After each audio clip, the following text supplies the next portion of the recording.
Okay, hello and good day everyone. No? So today we will discuss about two chords power theorem. Two chords power theorem, no, it states that if RS and EF are two chords of circle O intersecting at Q, then RQ times QS is equal to EQ times QF. So ano ibig sabihin nito? So dapat may figure tayo para maintindihan, no? So example, ito yung circle O and then yung chords natin are RS and EF. Now, here daw sinasabi, the product of RQ and QS is equal to the product of EQ and QF, no? Okay, example here, no? Two chords RS and EF intersecting at Q. So prove that RQ times QS is equal to EQ times QF. Okay, anyway, di na natin i-prove 'yon, no? I-apply na natin kaagad dito sa problem. Example here. We have circle in a circle, no, we have chords DN and O, OE intersecting at M. Now, if DM is 8, ito yun, and MN is 15, M is 12, what is OM? Okay? So here, by using this formula, no, substitute your DM to 8, your MN to 15, equal to your OM is unknown, ME is 12. 8 times 15 is equal to 120. Then OM times 12 is 12 OM. Then divide both sides by 12. 120 divided by 12 is 10. Then here cancel this out. Your OM is equal to 10. Okay. Next, how about this one? If OM is equal to 4, OM to, MN is 5, ME is 10, what is DM and DN? Okay, so unahin natin si DM by using this formula, no? By two chords power theorem kung tawagin.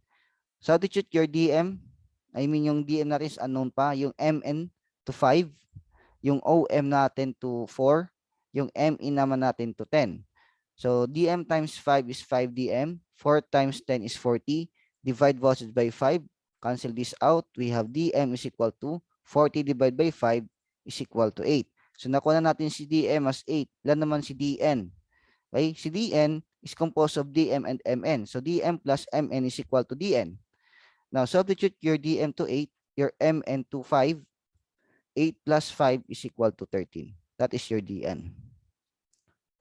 Okay? Next, how about this one? In the figure, RS is equal to 24. EF is equal to 36. Yung buong EF. QR is equal to 8.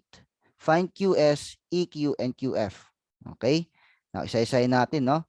Let EQ equal to Y. Ito yun, nakalagay na. And QF equal to 36 minus Y. Kasi nga, yung EF natin is equal to 36.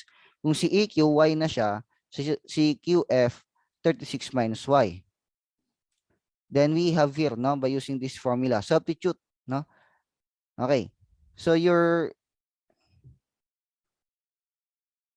RQ here or QR is equal to 8, no?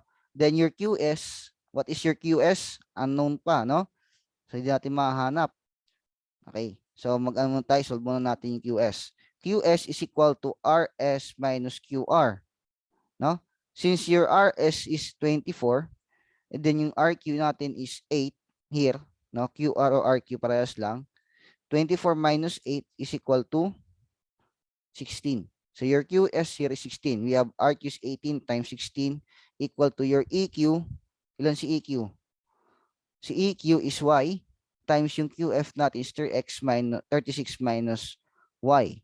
No? Multiply natin. 8 times 16 is 128. Y times 36 is 36Y. Y times negative Y is Y squared. Then, transpose negative Y squared to the other side. Transpose 36Y to the other side. So we have negative 36Y plus 128 equal to 0. So here pumapasok na tayo sa quadratic equation, no? So factor natin yung 128 na kapag inad, lalabas si negative 36. We have 4 and negative 32. No, negative 4 and negative 32. Okay? Because negative 4 times negative 32 is equal to 128. Then if we add negative 4 and negative 32, that would be equal to negative 36. Okay, way back doon sa mga previous lessons natin. Then, we have y minus 4 is equal to 0. Transpose y to the other side, we have y is equal to 4.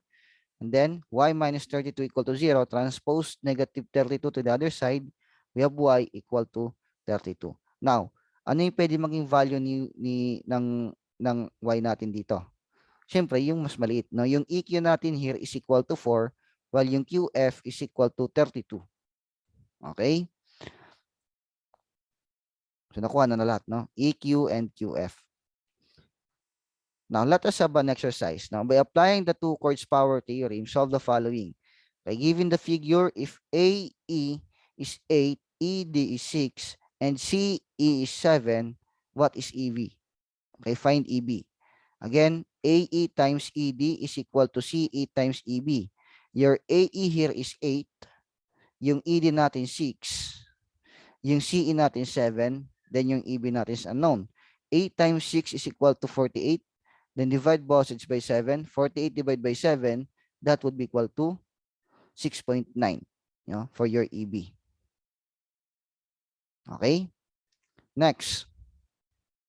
If AE naman is equal to 10, ED is 5, and EB is 6, find CE. Okay, substitute your AE to 10, ED naman to 5, CE is unknown, EB natin is 6. Then you have 10 times 5 is 30, CE times 6 CE. Then divide both sides by 6. 30 divided by 6 is 5. So your CE here is 5. Madali lang, no? Next, number 3, if AD is 13, CE is 4, and EB natin is 10, find AE. Okay? Now, how can we find AE if ED is unknown? Okay? Your AE here is unknown, and then yung ED natin is 13 minus AE. Okay? Equal to 4 times 10. Now, AE times 13 is AE 13. AE times negative A is negative AE squared. 4 times 10 is 40. Bakit nag-minus ako? Yung ED natin ginawa natin 13 minus AE. Kasi yun ang talaga magiging value ni ED. No? Si AE subtracted doon sa kabuang AD, yung buong chord. Okay, kaya 13 minus AE yan. Just like what we did doon sa example na yung huling example natin. Okay? Here. Ayusin natin, no? Nahin natin negative AE squared plus 13AE. Transpose 40 to the other side. We have negative 40 is equal to 0. Multiply by negative 1 para maging positive 2. We have AE minus 13AE plus 40. Then, find the factors of positive 40 na kapag inad, lalabas si negative 13. Okay? We have negative 5 and negative 8. No? So, negative 5 times negative 8 is positive 40. And negative 5 plus negative 8 is equal to negative 13. Now, unahin natin to, no? AE minus 5 is equal to 0. Transpose negative 5. We have AE is equal to 5. AE minus 8 equal to 0. Transpose negative 8 to the other side. We have AE is equal to 8. Okay? So, what should be the value of AE here? Anong unang value ni AE? Should be, it should be 8. Kasi mas mababa si AE dito eh. Therefore, si ED is 5. Okay? So, that's it. Okay, thank you for listening. And again, don't forget to answer your exercises. Okay? So, that's all. Goodbye and God bless.